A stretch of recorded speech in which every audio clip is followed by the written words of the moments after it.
हैं, किंतु मैं आपको 6 बातें ही बता पाया हूँ। पहली बात, जीवन में सदा आगे बढ़ते रहो, इसलिए सदा रिलैक्स्ड रहो। Keep moving, therefore be calm, be cool, be composed, be relaxed। दूसरी बात, यह भी गुजर जाएगा, this too shall pass away। तीसरी बात, जो कुछ हो रहा है मेरे भले के लिए ही हो रहा है, everything is happening for my good।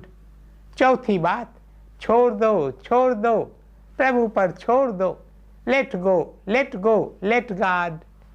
जब भी आप स्वयं को बेबस समझें, याद रखना एक है जो अपनी दोनों बाहें खोले आपका इंतजार कर रहा है। वह कह रहा है, मेरे बच्चे तुम मेरे पास क्यों नहीं आते? तुम यहाँ वहाँ हर जगह जा रहे हो, पर तुम मेरे पास क्यों नहीं आते?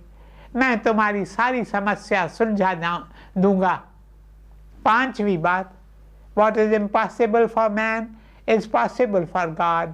जो मानव के लिए असंभव है वह ईश्वर के लिए संभव है। छठी बात, जीवन कहीं भी ठहरता नहीं है।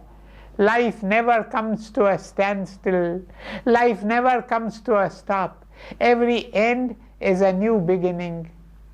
यदि आप इन 6 बातों को अपना लें तो आपके जीवन में फिर कोई समस्या ही नहीं रहेगी। ईश्वर का आप पर तो आशीर्वाद होगा ही, साथ ही साथ आप दूसरों के लिए भी आशीर्वाद का झरना बन पाएंगे। ओम शांति शांति शांति।